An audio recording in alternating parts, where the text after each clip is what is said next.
Okay, the meeting is recording.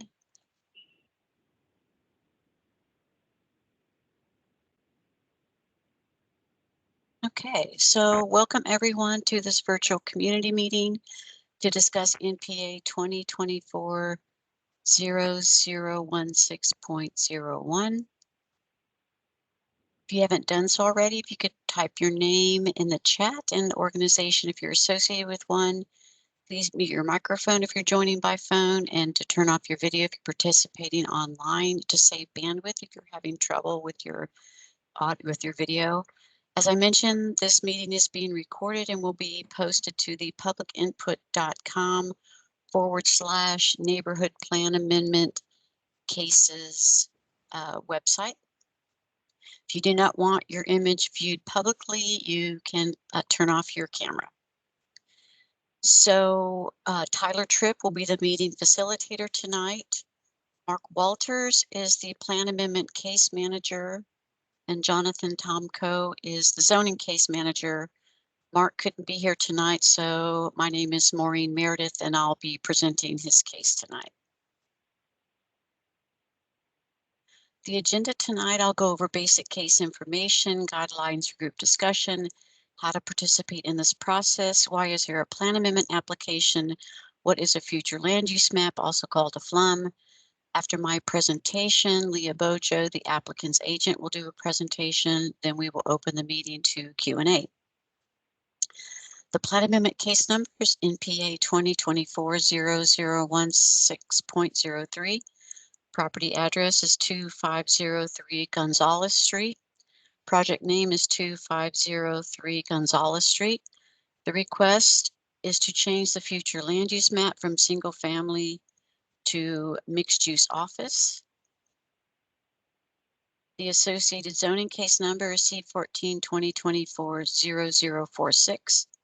The zoning request is to change the zoning from SF3NP, which is Family Residence District Neighborhood Plan, to GOMUNP, which is General Office District, Mixed Use Combining District Neighborhood Plan.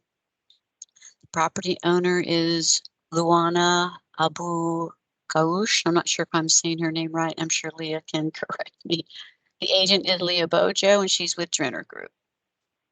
Guidelines for group discussion. Please feel free to type your questions into the chat at any time during this meeting. You can ask general questions. You can postpone general questions during the Q&A session. We'd like to just the Q&A at first to just be for questions. After the Q&A session, we'll open the floor to general comments. After staff and applicant presentations, if you'd like to speak, you can raise your hand by clicking on the hand symbol in the menu bar. And people who have called in on the telephone, you will be able to ask your questions and make comments during the meeting as well. And we will call out the last 4 digits of your phone number.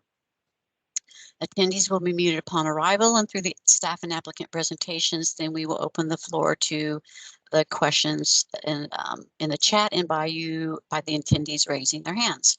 Similar questions may be grouped and answered together.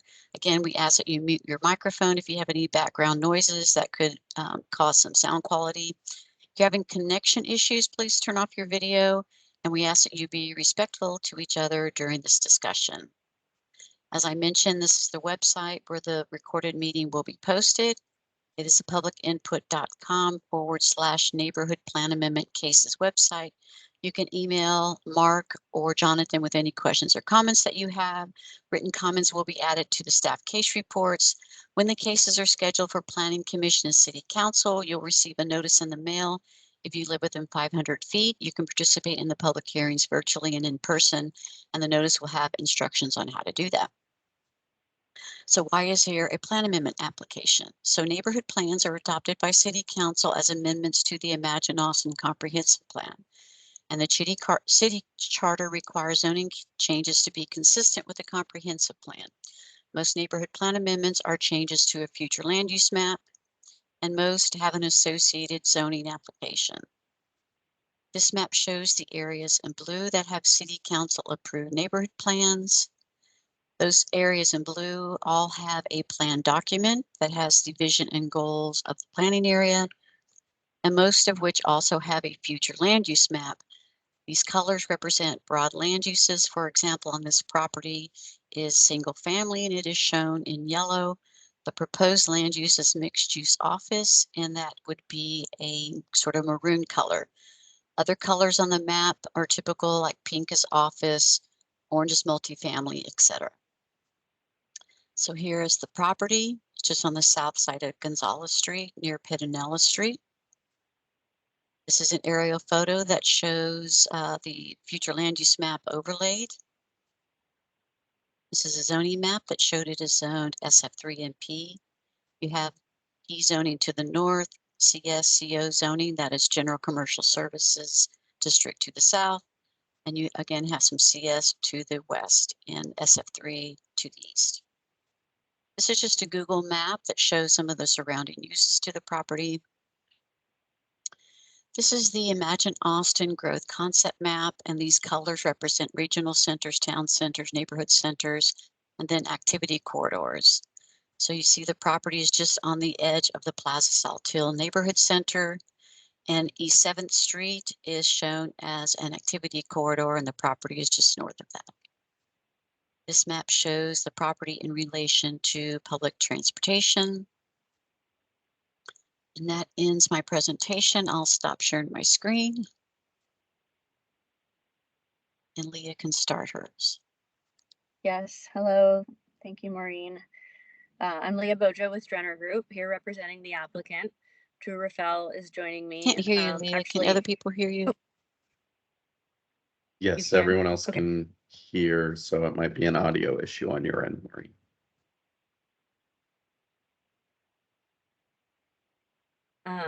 Okay, I'll keep going, but Maureen stopped me if I need to stop. So I'm representing the applicant with Drew Rafael is on this call as well. And in all honesty, you may, the person who's actually working on this project with me is Tamaria Davis. She had a conflict tonight. So if you see any of the three of our names on things, we all work together and we can all get information to where it needs to go. I am pulling up the presentation right now. Sorry about that. Okay. So, as Maureen said, we're here to talk about 2503 Gonzales Street. There is a neighborhood plan amendment, which is mostly what Maureen just went through. And then there's also the zoning case, which Jonathan Tomko is our case manager. But as Maureen described, the two applications kind of move along through the process together. So this is just a big picture, just to make sure everybody who's on the call, I see some familiar faces, but some of y'all I haven't worked with before. So everybody knows where exactly the site is. And then a more zoomed in here view, you can see the building that we're talking about using right here, and the homes nearby and the other kind of structures nearby. And then you can also see the bus stops there. So the site is small, as you all, I think, or many of you know, 0.1226 acres. And then, there is some, it is near East 7th Street, which is a core transit corridor, and there's some nearby transit, which I'm sure y'all are all very familiar with, and some nearby bike infrastructure. So these are the two applications sort of visually.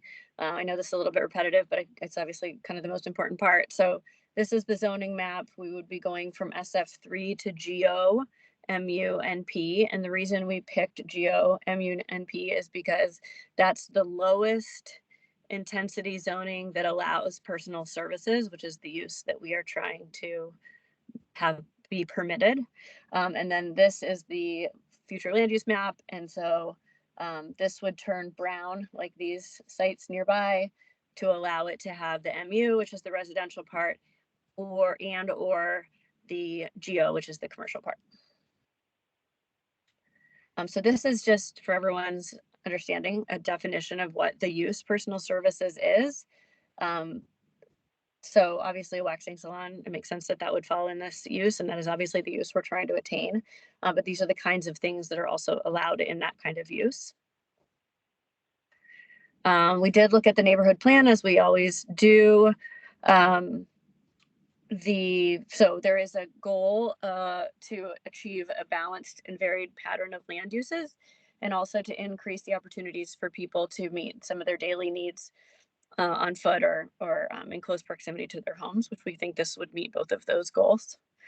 And then, of course, Imagine Austin also talks about mixing uses, mixing commercial, low-intensity commercial uses and residential uses and employment activities together, and encouraging infill redevelopment. This wouldn't actually be redevelopment, but it would be a change of use near, oh, I'm sorry, mixed use office is what the, thank you, is what the neighborhood plan is changed to. I apologize.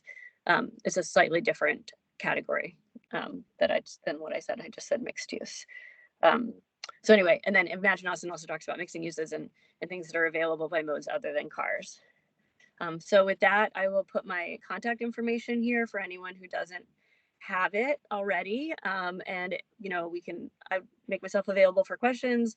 And then also, if there's anything I can't answer right now, Drew is diligently taking notes. And so we will be happy to get back with you either through Maureen or through Danielle I saw in here, or however y'all would like, or you can reach out to me directly and we can get in touch with you directly with anything we can't answer here on the spot. So with that, I'll close. Thank you. And so I'm just going to go through the names as I see them on my list. And you'll have an opportunity to ask questions or give comments. It's not going to be limited to one, but we'll probably start with one per person, and we'll go through the list that way.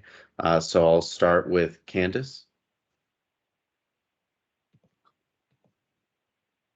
Yes, thank you. I'm here as a representative of the Govalle neighborhood, Johnston Terrace neighborhood plan contact team. And so, yeah, we were approached by one of the neighbors of the neighboring the property with the concern that this property had already been illegally being used as a salon. And so you know, at this time, it's illegally run as a business. So I think that's why we're here too, is to look at that. Okay. So that is true. That's correct. And we're looking to correct it by having this rezoning. This rezoning would make it legal so that she can continue to run her business. And I think the neighbor, Ms. Nunez, has also spoken to some of the neighbors, and I believe you may have like a petition that you are working on. And we'll go with the hands raised at Okay. I'll make sure everyone is heard at some point, but Daniel.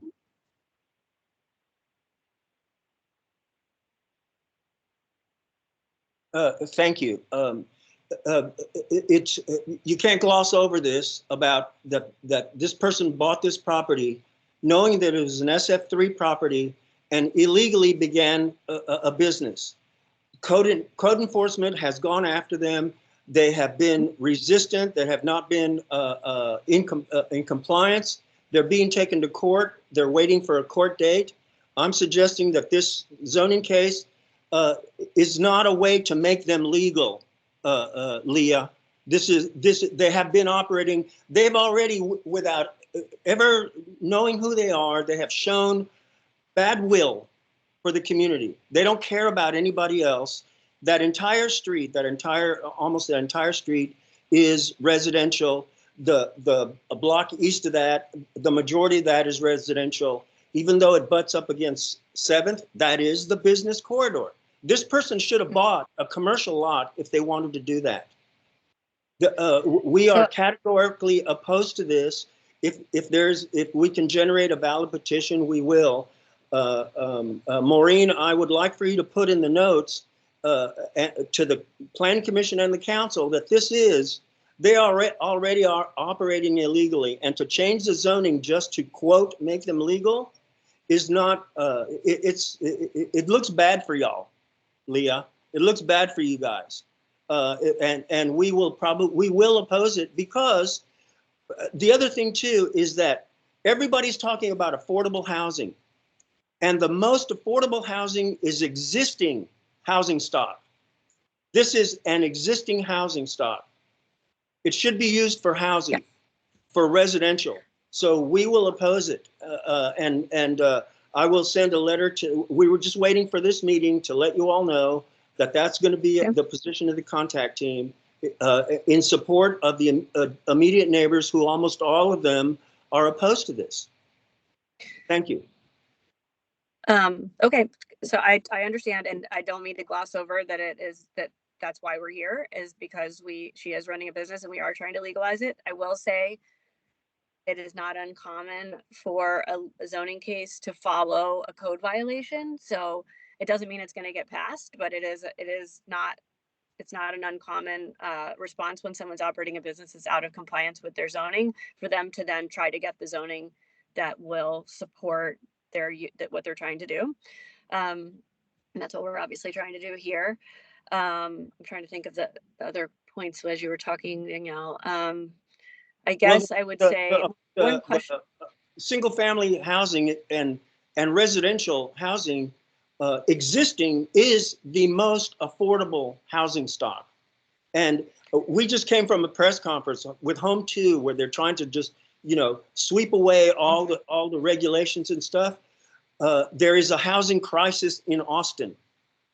And I don't disagree with you on that. We don't need more businesses there. Like I say, that if they want to do a business, go buy a commercial property. Yeah, I guess what I would say, if obviously Danielle and I know each other and work together, I hope everyone's all okay with this being kind of conversational. But as you know that I wholeheartedly support housing, but I also support mix of uses and things that are walkable to neighbors. So I guess my question would be for you, and if as we, I don't want to create chaos, but maybe as we go through questions, my other question would be if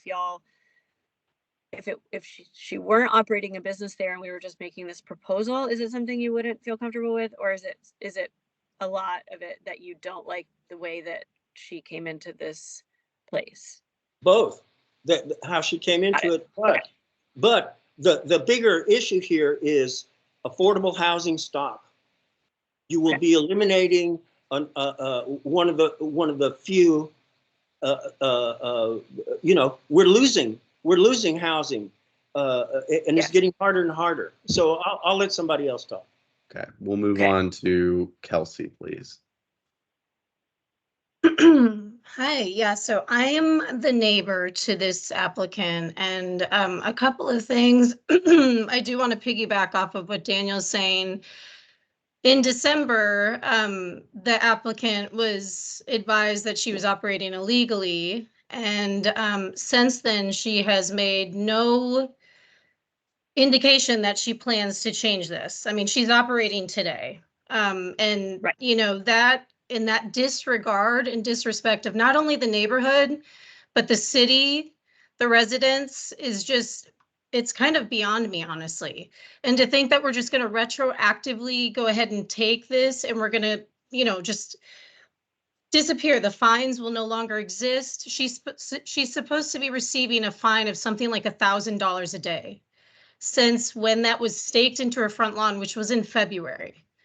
So it's very disheartening to hear you say that we're just going to change the zone and then everything will be swept under the rug, because it's character. It really tells us a little bit about who she actually is, I'm sorry to say. And, frankly, on top of that, 7th Street is right behind us, and we knew what we were getting into when we moved here. We knew that there was commercial behind us, and that was very clear. But at the same time, we also were aware that this street is residential. We have green space out in front of us. It's actually incredibly balanced neighborhood. We've got commercial that you can walk to, we've got residential in the middle, and we have green space on the other side. So to hear that we need a more balanced street, I just don't buy into that. That is just not, that's not what this street needs. I agree with Daniel. We need affordable housing in this city. We don't need another waxing salon, in a residential street where she's attempting to get out of doing business in a commercial, with a commercial loan in a commercial building. It's just not right. Thank you. Leah, do you have a response to that? If not, we can move to Ricky. It sounded like mostly statements, so I don't think I need to, unless there was Okay, anything in sounds, there that was a question, I'm happy to answer it, but I don't think there was. no, I don't believe so. Ricky? Yeah, hi everyone, Ricky Hennessy. I live four doors down from the property in question. Also opposed to the rezoning or any sort of amendments to the neighborhood plan. The biggest reason, or reason number one, is really that it sets a terrible precedent that we can allow out-of-town investors to come into a neighborhood, open up a business in a single-family neighborhood, and without any consequences. And I don't think that's a precedent that the city wants to set. She had the opportunity to request a rezoning ahead of time before opening, or to close her business after she was aware that she was in violation of the code, which she hasn't done. And just to be clear, I'm in favor of walkable connected communities. I was actually in favor of the rezoning at Pedernales and Coronado, where a few properties were upzoned. But it's really just, it's not fair to the neighbors. And it doesn't make sense to have one little tiny property on the street as a different zoning from all of the other ones. You know, I think I've talked Well, it to a few. actually wouldn't be the only one. Sorry to interrupt. I just want to clarify. There actually is another commercial property right on the block, and there's some more down It's at the end. it's So the it wouldn't be the parking only. lot. It's the parking lot for El Azteca that, you know, has been that way forever, that backs up. So Okay. it's really not fair to the other owners on the block that have single family lots, that this one person that has deep pockets and is able to hire a lobbyist can increase the entitlements on their lot, while the rest of us are stuck with single family zoning. So if the city is interested in changing the zoning for this block, then that's a conversation we can have, and we should, you know, you can talk to the neighbors about that. But it's not fair, and it doesn't really make any sense for that one lot that's surrounded by single family on the east and west to change the zoning for it. And then lastly, there's the property is really just not set up all that well for this type of business. When it's open, we have cars parked all over the street, and it generates a tremendous amount of trash that, you know, we see blown up and down the street. And if you know what they do at this business, you can imagine what's in those trash cans. And it's not really something that we should have to deal with as neighbors. So I hope that this is a very clear-cut case for the city and for the zoning department, but I just want to reiterate that I'm very opposed to changing the zoning on this property. Thank you. We'll check on the two people who are on the phone, and then if they don't have anything, Candace will jump to you.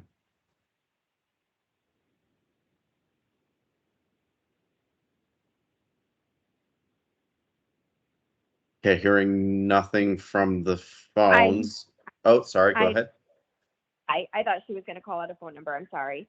My name is Angelia, and I live across the street. And I do have a question. Why would she buy a residential property with a residential mortgage, knowing that she was going to open up a business? I was not representing her when she bought the house. I don't know anything about her mortgage. I can't answer those questions. I can only answer questions about the zoning. Okay, so that needs to be clear, because that does show her character. She obviously does not live in Austin. I'm pretty sure she doesn't live in Austin. I believe she has multiple locations all around Texas, maybe nationwide. I don't know about nationwide, but she has multiple locations, and she knows what she's doing. It is illegal to run a business out of a home the way that she has it set up. I absolutely oppose it, and pretty much everything that Ricky says, I agree with. The garbage has been awful. There's these huge black garbage bags that sit in the yard, and we have a lot of homeless people that like to go through garbage. So the things that are in there, it's spreading around, and it's disgusting. And they have absolutely no regard for the neighbors, and it's very sad. The business, the zoning for Coronado and Pedernales, I actually approved that. They did things the right way. It's actually kind of set up for a business. There's going to be a business at the corner as well. And when you go down Gonzales Street, those are residential neighbors. They shouldn't have to deal with this little business, especially a woman coming in knowing that she's breaking the law. I'm curious if her mortgage company, how they would feel knowing that what she's doing there. There's a lot of riffraff. The parking is becoming a problem. And again, you know, just the whole thing about buying a residential property. She didn't plan on living there. She didn't plan on Airbnb-ing it. She didn't plan on renting it out. She knew she was opening a business. She opened a business without speaking to anybody. All of a sudden, signs show up, and they've taken down the signage from the code violations. They're being disrespectful, and I 100% oppose this. Thank you. And I'm done. Thank you. Thanks. Anything from the other person on the phone? With the last 4 digits of 3190.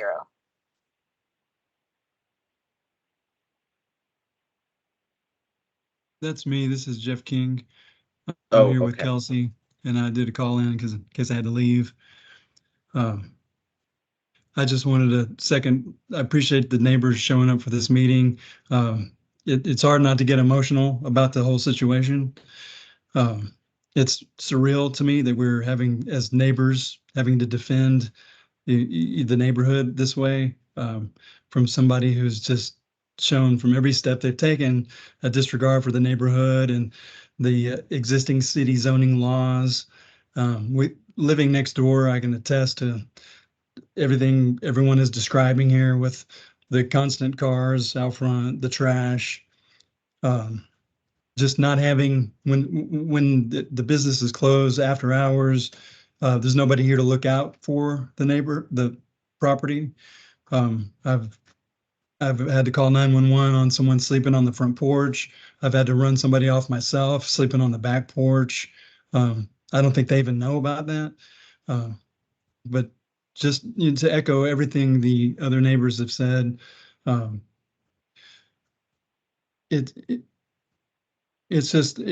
hard to reconcile the idea of this being a balanced proposal when there's again, we have the business corridor on 7th Street. There's existing office space for lease currently.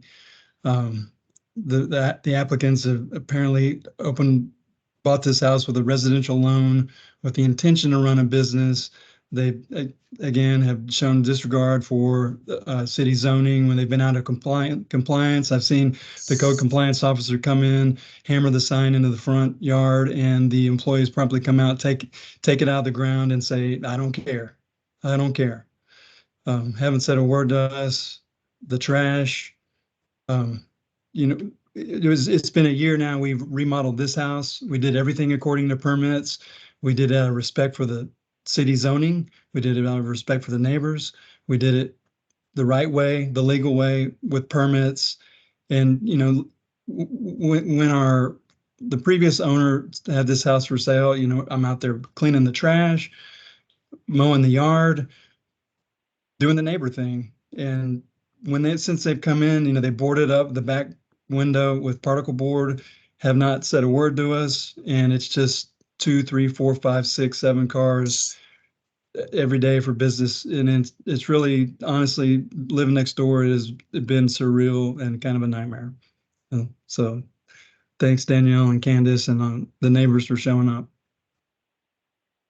Candace, will jump back to you and then Joni. Yeah, so I completely feel for everybody who has been having to deal with this situation that just seems like it's not ending. But from the contact team, we are not going to be supporting this zoning change, because in addition to what's going on now, if that zoning changes, it could be any business. It would have the limitations on the commercial properties, but it would be a business. It would no longer be a home. And so that is also something, as a contact team, we very, very rarely will convert from single family to a business property. So there's also, in addition to this, looking forward, thinking of the future land use map, this is not something we would support, being a future land use as a commercial property at this time. And it looks like, Leah, do you have a response to that? Yeah. Well, I just wanted one little correction, which is that what we're asking for would allow residential or commercial. So the structure would stay the same, and it could become a home or an office or someone who lives there and runs a business out of it, just to clarify that. Okay, and But yeah, they're so not, but it's okay, not it an would be, office. It's not an yeah. office, it's a waxing place. That's way different than an office. Sorry, that's right. The zoning is GO, general office, but yes, obviously the point of this rezoning is to allow personal services. Yeah, But it would be either one. I just wanted to clarify that, but I hear you. yeah. So even if this business owner left, somebody else could come in and it would just be another repetition, same problem. That's right. So, Joni? Oh, we cannot hear you, You're muted. unfortunately.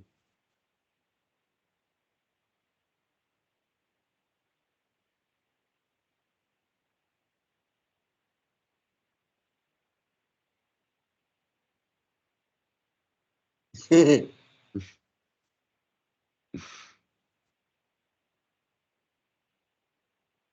can always call in with your phone if you need to. Yes.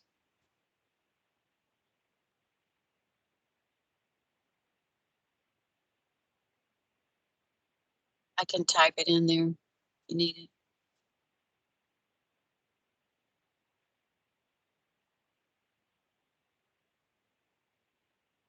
Is she muted on y'all's end? No? No. Yes.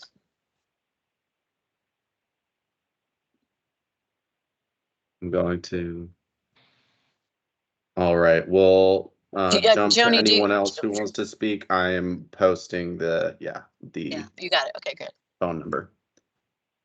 Well, I will say that you know, what's happening in Austin today, this is a quintessential example of that, is ignoring the fact that that these are residential areas, ignoring the fact that that single family housing, especially residential housing, is premium right now, and this housing stock. So, Leah, you should let your client know that this may go further than this zoning case. We may seek legal recourse, and that would mean naming the city as well as your client. I'm just at a point where, you know, we have had to take the city council to court 7 times in the last 3 years just to make them adhere to the law. And here we have an individual disregarding the law completely, and you guys promoting that. Now, I know that's your job, but you should think about that. It's just We're trying to not correct morally it. right. Yeah. Just We're not trying to morally correct right. it. I hear you. I hear that you think that like I said, we're trying to correct the problem. We acknowledge that she's not supposed to be doing what she's doing there. I don't know how she got to this point, but we're trying to make it legal. We're trying to make Well, it to correct the problem correct. would be for it to be residential and for her to seek another place for her commercial use. I mean, sure. I'm go sure ahead. if she has multiple I hear that. locations, I'm sure she has plenty of funds to actually get into an actual commercial building. And maybe she'll have better clientele too, coming into an actual commercial building, rather than going through a gate and going into a neighborhood. She knew she was wrong, and to try to correct a wrong this way, she was trying to game the system. Looks like Joni is on the call, so we'll give her a chance. Yeah, I'm on Gonzales, and our house has been a generation house, and I'm the 3rd generation in this family to live here, and it has always been residential. And I have to agree with my neighbors. Morally, she just came in wrong. She just did it wrong. She knew she was operating illegally. It's caused chaos. There's been already cars that have wrecked because she has no adequate parking for her clientele, and cars are stacked along the street. You can't turn onto our street without almost getting hit from cars going in or out. Cars are parked on both sides of the street, making it extremely narrow. There's already been 1 wreck. The trash is awful. I myself have gone and picked up trash, and it's got to be a health violation. It's nasty tape and glue with hair, and I don't even want to suspect what type of hair, because it's a wax it's a wax shop. I mean, that's got to be a health violation, and she has no regard, none. So if she can't come into the neighborhood properly, asked the neighbors, done the paperwork, filed for the zoning prior to all this, maybe we as a neighborhood would be maybe a little bit more receptive, but at this point, no. What she did and what she's doing is wrong morally. Thank you. Kelsey?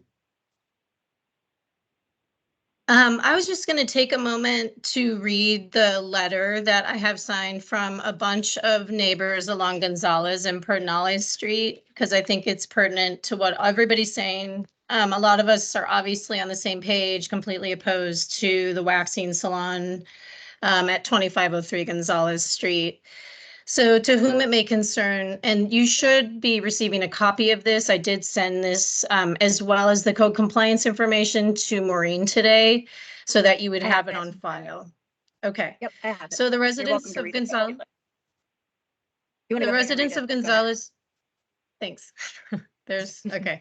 The residents Sorry, of it's delayed. Gonzales Street in the Govalle neighborhood are unanimously opposed to the zoning change proposed by the owner of Relax and Wax for the residential property at 2503 Gonzales Street, Austin, Texas, 78702. We have lived here for many years, and in some cases, all of our lives. This street is our home. We have invested our hearts and finances into our homes in this neighborhood. This proposal is made at the request of an individual who recently purchased an SF3 NP zoned residential home via residential bank loan to run a waxing business out of the home. The business has been found out of compliance with city code per Austin Code Department case number CV 2023-163923, written on December 29th, 2023, and posted at the address on February 8th, 2024. Rather than complying with existing zoning, they are requesting the zoning laws be changed retroactively. Many of us bought our homes with a clear understanding of the delineation between commercial and residential. Having commercial businesses mixed in with our homes is not what we intended for this street. We have an affordable housing issues in this city, and prioritizing commercial interests over individuals in need of homes compounds the issue. There are ample opportunities to lease or purchase zone retail space in this area and the adjacent 7th Street and beyond. This street was and is zoned SF3NP. Since the business moved in, they've been operating illegally and have ignored Austin Code compliance efforts to shut them down. The city is planning to take them to municipal court for illegally operating a business. The court date is currently pending. Further, taking an affordable home off of the market, converting it into a waxing salon does not benefit anyone other than the applicant. The business brings a high volume of traffic, parked cars during business hours, trash exceeds residential capacity, and is comprised of wax and hair. No one lives at the address, which also creates the issue of an unattended property, drawing the attention of homeless individuals during non-business hours. We strongly believe the zoning for 2503 Gonzales Street remain SF3NP and not be changed to accommodate a franchised waxing business that has no regard for this community, its residents, or city code compliance. Sincerely, residents and neighbors of Gonzales Street. Show them the signatures. So we have a bunch of signatures here. It's kind of hard to see, but you know, like people have said, had they done it the right way, maybe there would be a conversation being had, but that wasn't the case, and it's a little too late. And the other thing I appreciate people chiming in on is the fact that there have been other mixed use opportunities pop up in this neighborhood in which we are, yeah, that's a great idea. Let's bring that in. That could foster some balance in some ways that maybe we don't have.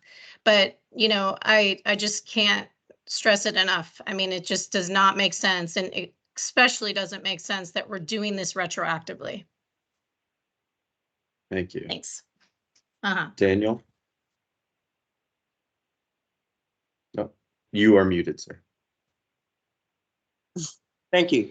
This is a question for either you or Maureen, whoever can answer it. So is this already on the schedule for the Planning Commission and the City Council? No, not yet. Okay, so then I'm formally requesting, and I will send you a letter tomorrow stating everything that we've talked about here. But we're asking that you postpone this or not put it on the schedule until they go to court. And whether you can do that or not, that's up to you all. You know, the city process, I don't really know the city process. I'm just making that request. that you all do that. I think I can help a little bit with that from our Yeah, Leah. perspective, which is that the court, I think, won't happen until the zoning is complete. So I think actually it has to go the other way.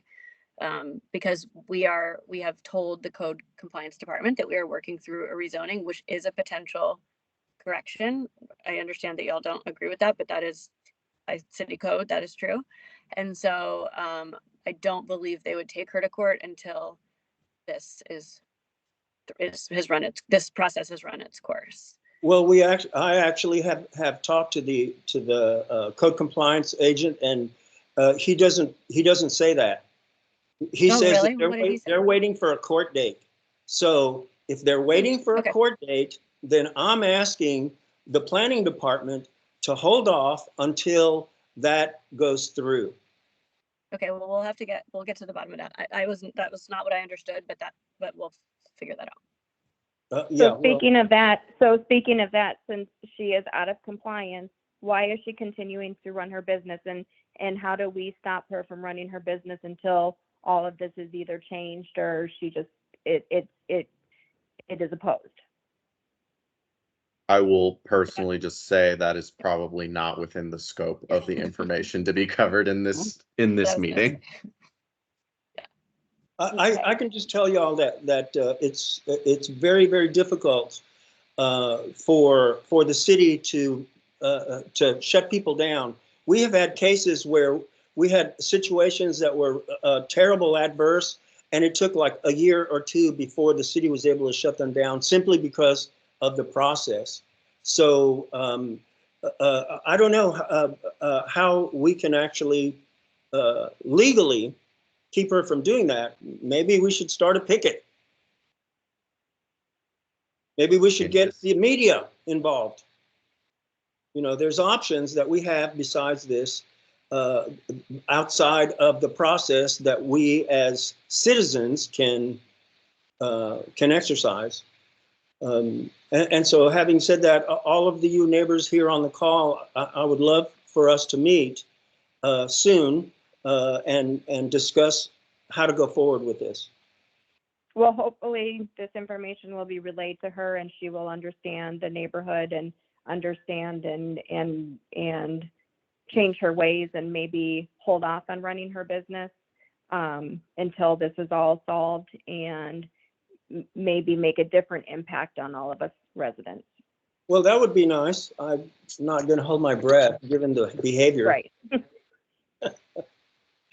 Thank you. Candace? Yeah, I mean, and Danielle also, like, I don't know why we would try to postpone at this time, because I don't think we have any, it doesn't sound like we have anything to subcommittee with this applicant for. So, you know, at this point, if they're going to wait to go through the court case and they need a decision on the zoning, then we have a petition that's being already started, and we have the contact teams, not our position on it. So, and if we need to go to the planning commission and bring the neighbors down to the planning commission and the petition, then, you know, that would be, I mean, I feel like, I don't know if we have anything to negotiate with this business owner at this time. And for additional context about our process, removing the potential court case, how this will go is after this meeting, we will take this back to planning staff, and planning staff will determine their staff recommendation. A similar process will happen with the zoning recommendation, and then after those recommendations have been determined is typically when a planning commission meeting is scheduled. When that occurs, everyone within 500 feet, which sounds like is most people on this call, will receive a notice in the mail. That is also an opportunity to provide opinions on the project independent of staff recommendations. Unreal. And then if it goes forward to council, you will again receive a notice, and that will also be an opportunity. Okay. All right. Any final thoughts? Ricky, I see your hand. Yeah, so I understand that the process, unless this can get shut down right away, is pretty long. I think it makes sense to move forward with the court case as soon as possible. Otherwise, she can just continue to delay the process and remain open since the city's unable to enforce the rules without a ruling from the municipal court. So I don't know if anyone on this call has the ability to move things along quickly at the court system, but we'd really appreciate it. I don't think we should wait until the zoning is in place because she can just delay this process for years. No, there's definitely things that we can do, and that's why I would like for us to meet soon and discuss, like I say, next steps, because there are other steps. Yep. Yeah, I'd love to meet. I would reiterate the same. Anything we can do to expedite the process. We've been dealing with this all year, and it's just been slow motion. You know, the legal process, but it's compounded by the owner just ignoring anything that citations that come their way. So, you know, in the meantime, we're living immediately next door. There is a constant stream of customers coming in and out. From the time they first moved in, we had to explain to our kids what a waxing salon was, what Brazilian sugar waxing is. And again, it's been surreal. So we're all for expediting, and Yes. and I just can't. I don't see the. I have a hard time framing it as correcting the issue by letting them do what they want. To me, that's analogous of getting a speeding ticket and then propositioning to change the speed limit to, you know, fit what your situation was. You know, the speed limits are there for a reason. Zoning is here for a reason. It's here.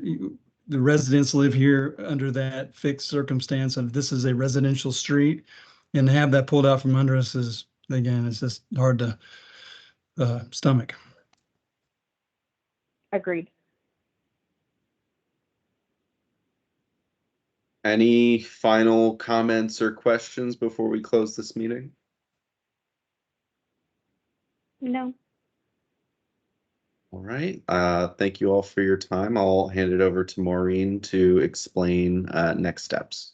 Okay, I was trying Thank to you. put up the contact information for Mark. Hold on one second.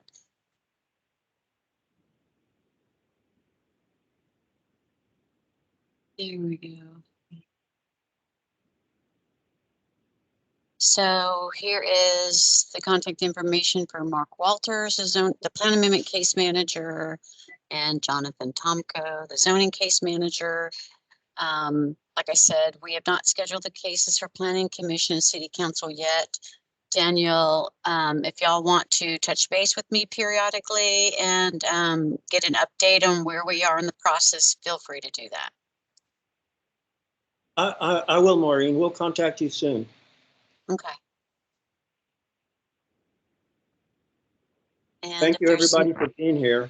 Yes.